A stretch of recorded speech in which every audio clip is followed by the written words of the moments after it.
शंकुआ। ये भावा, तू इधर है भावा। तू अपना मित्र है रे। मैं ना तेरे को बहुत पसंद करता है रे, बहुत ज्यादा है? मखनी यल्लवा की सुन भाई। बाबू,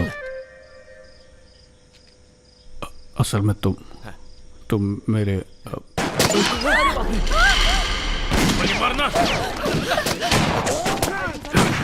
अरे मेरी किस्मत। लप दीजिए। यहाँ पे नहीं रे। हाँ। वहाँ पे। पकड़ रहे।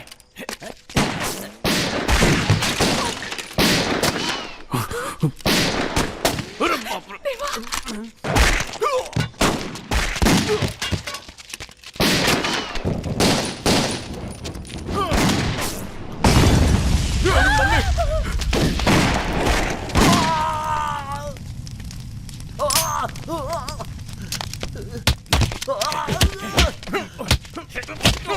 रत्नाकर,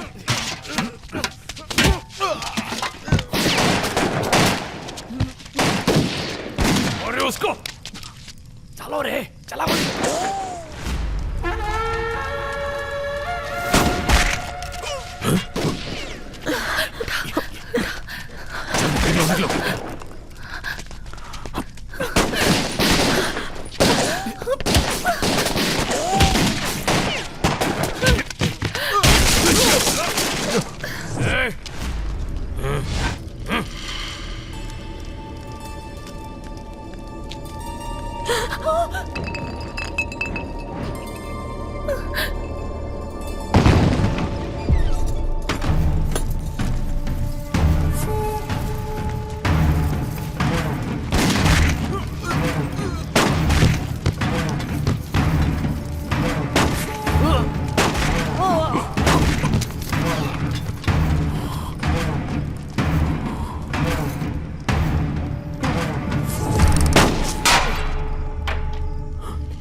हलकट नालायक मानसा, जिस दिन तूने मुझसे पंगा लिया उसी दिन मेरा बाब्या तेरे टुकड़े कर देता। वो तो मैं थी जिसने उसे रोक के रखा। तुझ में इतनी चर्बी चढ़ गई है कि तू आता माझा मुला और हमला करनार। यल्लवा, गलती हो गई यल्लवा। तू बच गया मेरी जबान से। माँ का गाली निकलता नहीं, वरना यही सुना देता तेरे को। छे, तुझे मार के मैं अपने हाथ गंदे नहीं करना चाहती। घेऊन जा याला। ये घेऊन जा रे याला। हे एलिजाबेथ क्वीन, हमारी आवा के बहादुरी के किस्से टीवी पर अच्छी तरह दिखाना, इनका इंटरव्यू भी लेना। जोक मारलास? बाब्या, आई मखनी को संभाल के घर लेके आओ। हाँ। बाकी सभी को भी लेके आना। ठीक है, चलो रे, चला मैडम चला। नहीं, हमें आज रात ही निकलना होगा, बहुत जरूरी काम है। क्या बोल रहा है मित्रा? गांव में पूजा है, उससे ज्यादा जरूरी क्या हो सकता है? रुक जाना। नहीं, हमें सच में जाना है, समझाना है इसको। हाँ। दादा, क्या रे? वो टीवी वाले लोग इस हफ्ते नहीं आ सकेंगे, उनका फोन आया था। हाँ। अगले हफ्ते आने से पहले वो फोन करेंगे। टीवी वाले? हाँ दादा।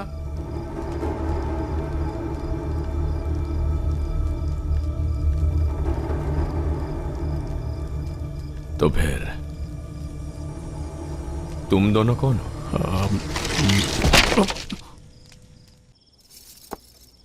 बाब्या, तेरे दोस्त कहाँ है? उनको उल्टा लटकाया है। कहाँ रे? आपल्याला धोखा दिया है उन्होंने। कौन? तो टीवी वाला? अरे टीवी से जो शूटिंग करने आने वाले थे ना, वो लोग आए ही नहीं है। उनका फोन आया था, अगले हफ्ते आएंगे। तो ये कौन है? उस वीरभद्रा को कैसे मालूम पड़ा कि मैं उसी टाइम मखनी के साथ तबेले में होने वाला हूं? ये बात सिर्फ इन दोनों को मालूम थी। दोन लाथा घात लिया, उल्टा लटका दिया। तूने पूछा उनसे कौन है ये दोनों, किधर से आए हैं, काम क्या है हमसे? हाँ पूछा ना, छाती पे चढ़ के पूछा। वो महापुरुष है ना रत्नाकर, लंबी लंबी फेंके ही जा रहा था। क्या कह रहा था? बोलता है मेरा बड़ा भाई है वो कहता है कि तू मेरी आई नहीं है, तूने मेरे को गोद लिया। फिल्म का स्टोरी सुना रहा था। गरम लोहे के सरिये से उसके मुंह पे वही स्टोरी लिखेगा मैं। हाँ। और बोलता है कि ये यल्लवा इस बाब्या की आई नहीं है, मेरे को जन्म देने वाली माँ किधर और ही है, ये मुझको ढूंढने के लिए आया है। आप बोलो कैसे विश्वास रखेगा इस पे? धोखेबाज की तरह। सुना था लड़कियां लड़कों की लाइफ उलट पुलट कर देती है।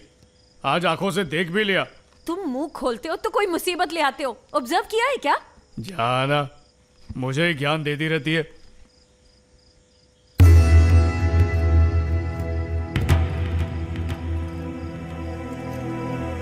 आई, थोड़ा दही आना भूल गई क्या? आई, कहाँ चली गई इतनी रात को?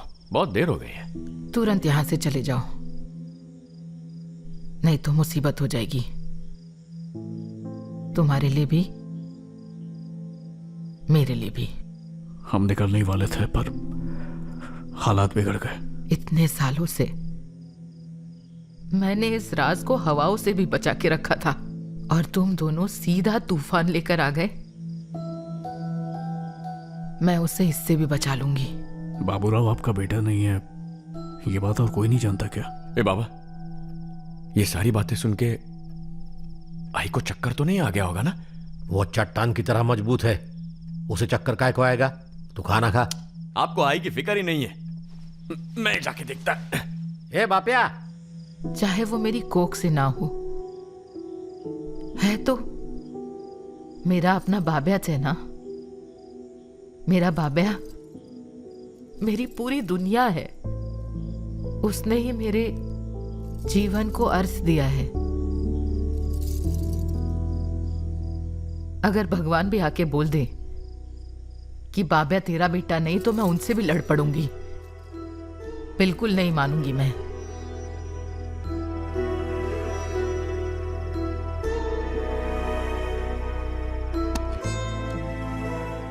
बांझ थी मैं।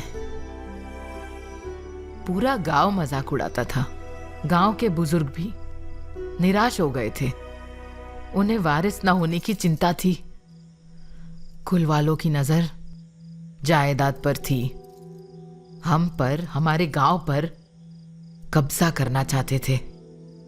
वो हमें मार ही डालते शायद।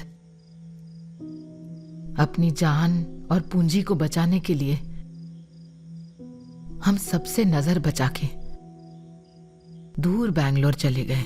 बैंगलोर में एक मामूली मजदूर थी। मैं जहां मजदूरी करती थी, तेरी माँ भी वहां काम करती थी। बच्चे संभालती, एक कोख में, दूसरा गोद में। वो बिल्कुल अकेली थी। उसकी जिंदगी में बहुत त्रास था। बाब्या ने अपनी आंखें मेरी गोद में खोली। मुझे ही सबसे पहले देखा। उसे जन्म देकर सिर्फ वो ही अकेली माँ नहीं बनी थी। उसे गोद लेकर उस दिन मैं भी माँ बन गई।